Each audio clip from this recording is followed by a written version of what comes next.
Good evening, I'm Dennis Ward. Welcome to APTN National News. National Chief Roseanne Archibald's future as leader has dominated the AFN General Assembly, and that left more than 40 resolutions for this final day. Rob Smith leads off our coverage tonight. I am 100% committed to meeting with the regional chiefs. I need my phone back. The national chief was relieved on day one of the assembly. Her suspension overturned. She hoped the assembly could come together and get some work done. There's a real healing path forward that has been charted by the chiefs through that resolution. They want to see us working together. By day three, however, tensions were high and the AFN's future still up in the air. A resolution calling for a forensic audit had not yet been debated.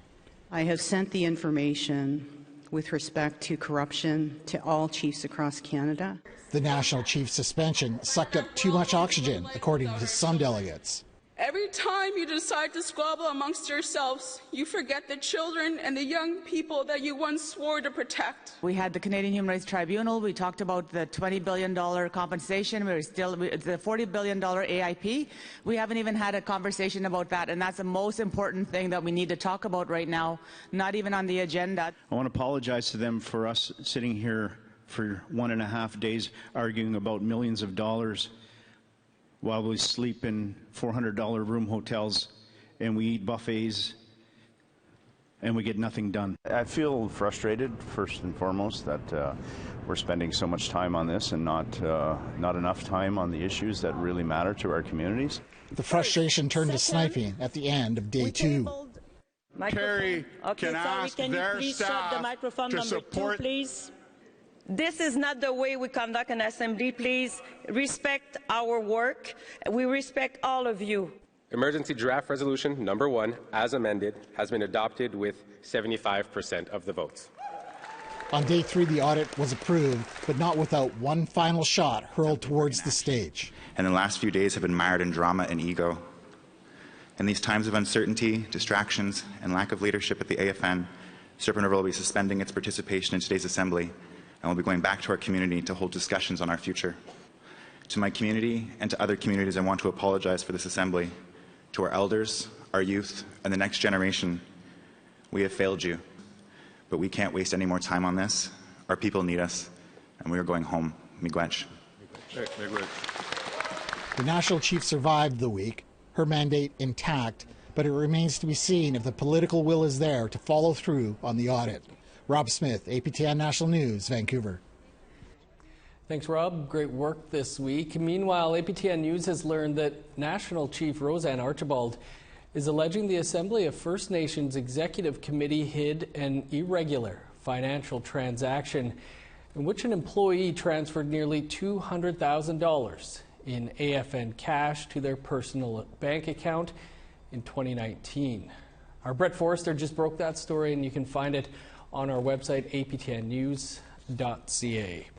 Okay, continuing with our analysis of the Assembly of First Nations annual meeting, we're joined by Negon Sinclair, columnist with the Winnipeg Free Press, Carrie Benjo, editor of the Eagle Feather News in Regina, and our own Paul Barnsley, executive producer of APTN Investigates. Carrie, let's start with you. What's your take on this situation that's been unfolding with the infighting at the Assembly of First Nations? As a female, and with Archibald being the first female chief, I have to question whether or not this would have happened to someone like Perry Bellegarde. Would the executive take this stronghold and have him suspended? And it sadly, it really reeked of patriarchy, a lack of respect, just from a female perspective, and just from the fact that she is the first female chief, and she's had to face this controversy within the first year of her her serving. And so I haven't been following AFN very much. I've been focused on regional coverage, but when this blew up, I'm on social media a lot. I read a lot of the comments and a lot of the anger coming from a lot of women, a lot of young men who were feeling like this was just a stronghold and they were silencing her. And I could understand that sense of attack on women. This came right after the Roe versus Wade decision in the South, and so there was this feeling of a attack on females, attack on women, and so this came right after that. And I think everybody has been wrapped up in that. I know it's south of the border, but often what happens there trickles over here, and they call it the medicine line. We are so connected with people on the other side of the border that this verdict also affects a lot of our family who are on the other side of the border. And so for me, it all came at once, and it just felt like it was unfair, and it was just not something that made me proud. Paul, you're on the ground at the AGA. What's the sense you've been getting out there from chiefs in assembly and others in attendance? There is definitely an element of what Carrie's talking about. When I spoke to the national chief yesterday, it's clearly something she feels and is not shy about talking about.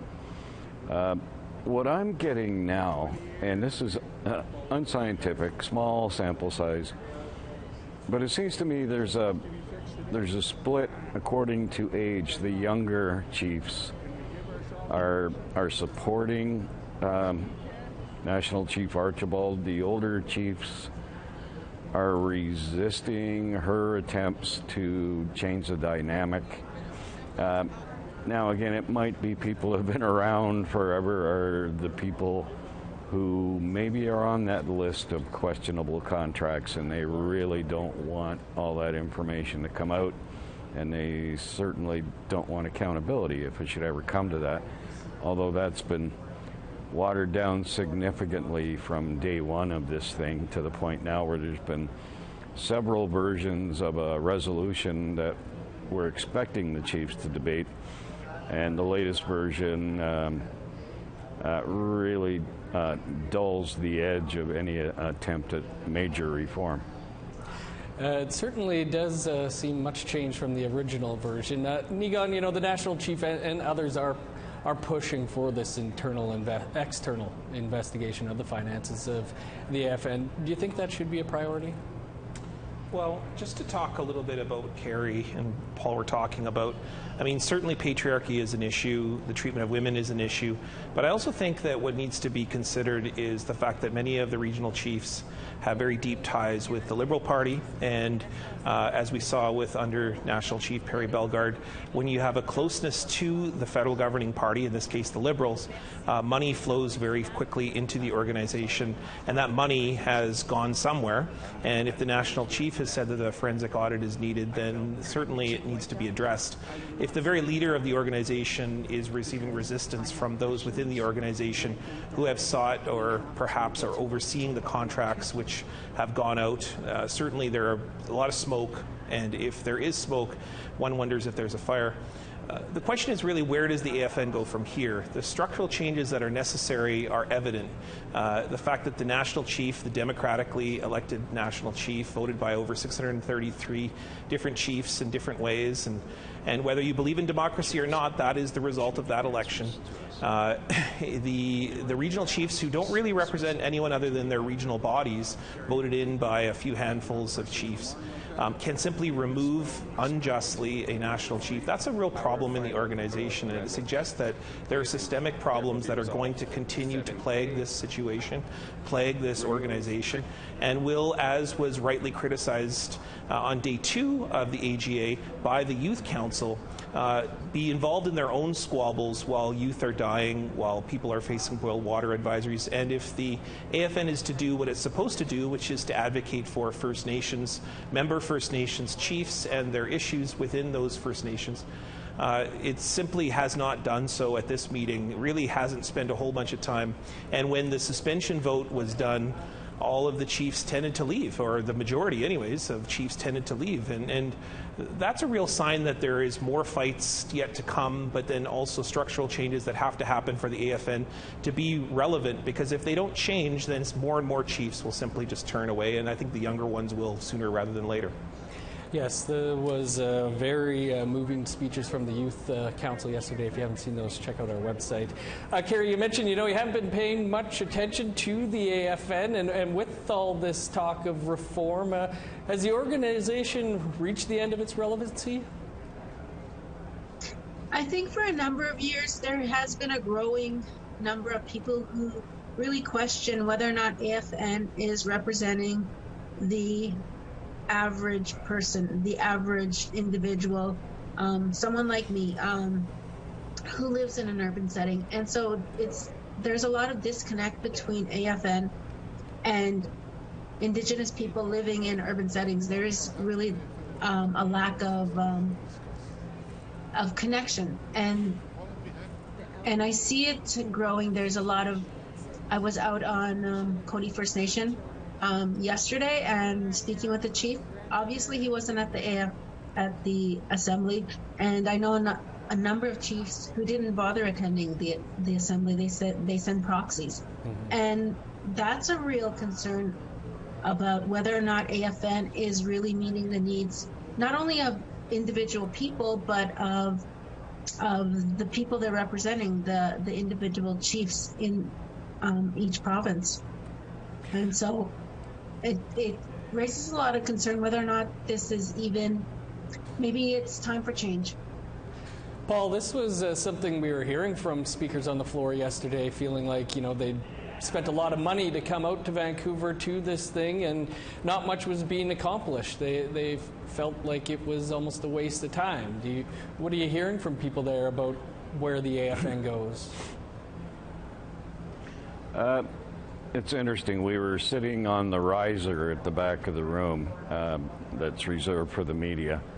I was sitting with Jorge Barrera, former APTNer who's now at CBC, and between the two of us, we've been covering the AFN for a long time.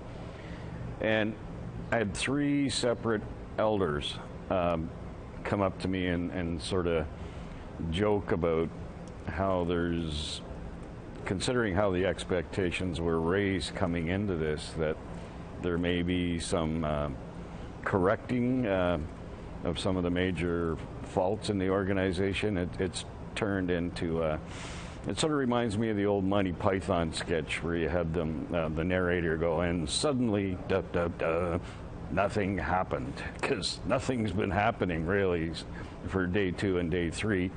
Nigan, very briefly here, if you want to react to that, but also that, you've written about the disrespect and pettiness that was shown to the national chief by the regional chiefs. What, if any, fallout do you see for the regional chiefs who had voted to suspend the national chief?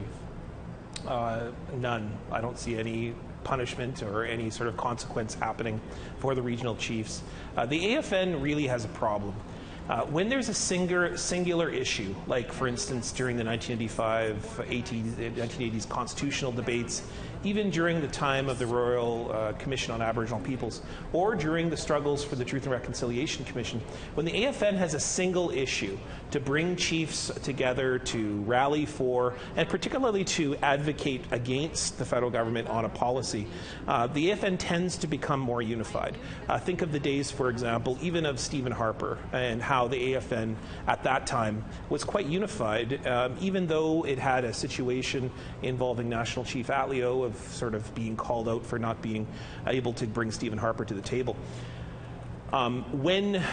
Recently, when Perry Bellegarde is on board with Justin Trudeau, it tends to be an AFN that tends to work a bit more fluidly. At the moment, you have a national chief who's battling with the regional chiefs on what are power control issues, because the regional chiefs want to bring program dollars, delivery services. That's me talking in a glass half full way of seeing that the regional chiefs are trying to advocate for the organization to go regionally, whereas the national chief is trying to make a much more bigger structural issue within the organization. So that's going to be a tension. And so I think the regional chiefs are going to probably go back to their provincial organizations. They're probably going to get maybe admonished a bit for their behavior for this gathering, for not having done much work or held up much work. But at the same time, people are going to look at the national chief and say, how is she being able to bring the regions on her side moving forward into the future? And I think there's a real critical juncture here. The next year of National Chief Roseanne Archibald's reign as national chief is really going to be a telling sign of whether there's going to be more fights or whether the AFN is going to continue to try to struggle between a national vision and regional visions. Indeed. Sadly, we have run out of time here. Wish we could go for like an hour here. But Nigan, Carrie, Paul, appreciate you all taking some time to speak about this with us. Yeah, miigwech. Thanks so much. Thanks, Dennis. Time now for a quick break. Coming up, we'll continue our joint investigation with Global News into foster care homes in Ontario. Stick around.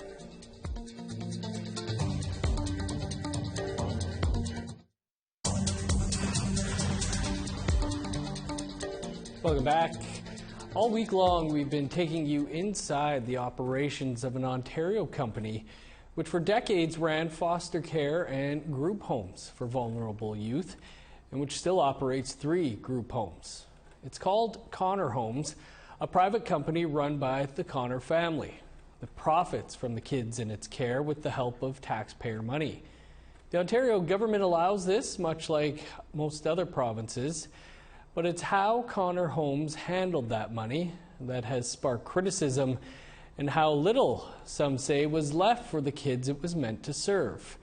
Carolyn Jarvis reports in a Global News, APTN News investigation. The finances of Connor Homes and its affiliate businesses are a dizzying maze. Numbered companies layered upon numbered companies, all owned by members of the Connor family.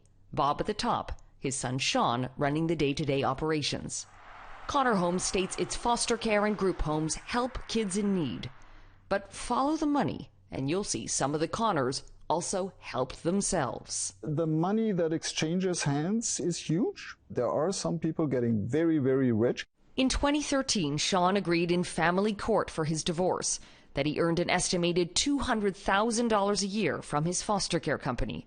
His ex-wife also alleging he engaged in extremely aggressive accounting techniques, listing payments for a boat and 2 trailers similar to these as corporate expenses. If we look at the financial statements from 2008, we asked 2 independent forensic accountants to review the divorce file, including Matt McGuire. I would not expect in this line of business that you would be expensing a boat and recreational trailers. Sean denies the allegations, saying the trailers were indeed business expenses used in lieu of hotel rooms, while other items may not have actually been claimed by his accountant. It smells funny.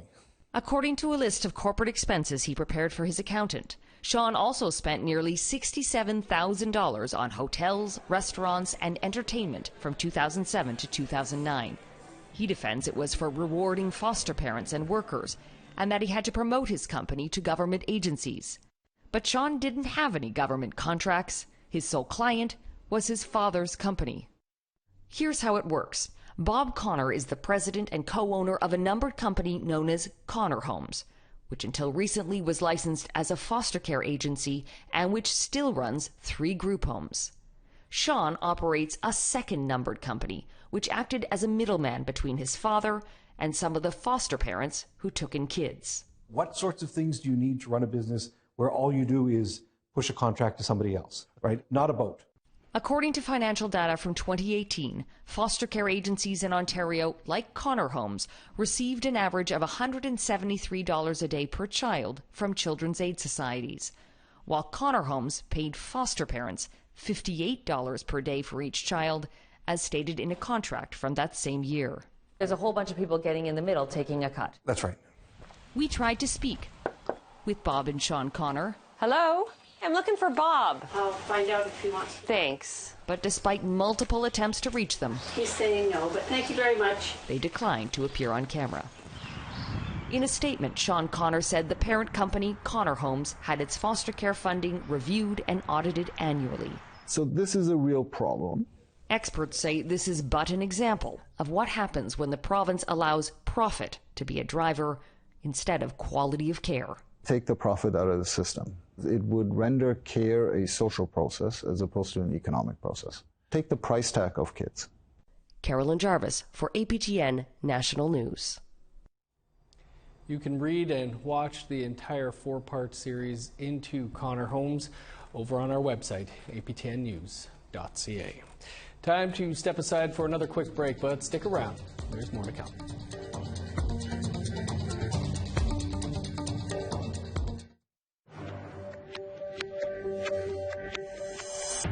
Welcome back.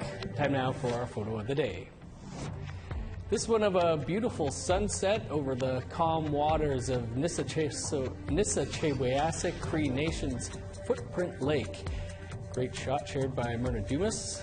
You can send your pic to share at aptn.ca to be our next photo of the day. Now let's take a look at tomorrow's weather forecasts. Starting on the East Coast, 23 in Halifax, 19 and cloudy in St. John's. Cloudy and 15 for Kuujjuaq, rain in Nain and a high of 10. 26 with showers in Montreal, 18 and rain in Chibougamau. 22 under the sun for Sault Ste. Marie, showers and 22 in North Bay. Sunny and 22 in Thunder Bay, sunny and 25 in Sioux Lookout. 27 for God's Lake, Norway House, Thompson and Churchill. Sunny and 27 for Winnipeg, Dauphin and Barons River. Cloudy and 25 in Regina, showers and 25 in Saskatoon. 23 with rain in Meadow Lake, showers and 25 in La Ronge. Over in northern Alberta, 23 with showers in Fort McMurray and Grand Prairie. 25 with rain in Edmonton, 29 and showers for Lethbridge. 21 in rain in Vancouver, cloudy and 21 for Victoria. 19 in Prince George, Smithers and East Lake. 27 with rain in Old Crow, 24 and showers for Whitehorse. Rain and 23 for Yellowknife, 31 with rain in Norman Wells. 20 in Sax Harbor, showers and 30 for Inuvik. 22 in Cambridge Bay, 25 in Baker Lake. 12 with rain in Resolute, 25 in Johaven. For the first time in the Yukon, a piece of First Nations artwork was installed at the courthouse in Whitehorse. The piece is a painting titled Forget Me Not by Carcross Tagish First Nation artist Violet Gatsonby. The artwork is part of a series to make the territory's judicial system more inclusive. Gatsonby says the painting represents the resilience of Indigenous peoples. This piece is to represent the strength and the growth, and I made the flowers abundant to show that out of all the hardships, we're growing back. There's new growth, and we won't forget. Looks beautiful. Now that is all the time we have for your APTN National News for this Thursday. For more on anything you've seen here and that breaking news story on the allegations of an irregular financial transaction at the Assembly of First Nations, visit our website, aptnnews.ca. I'm Dennis Ward. Thanks for being with us. We'll see you back here tomorrow.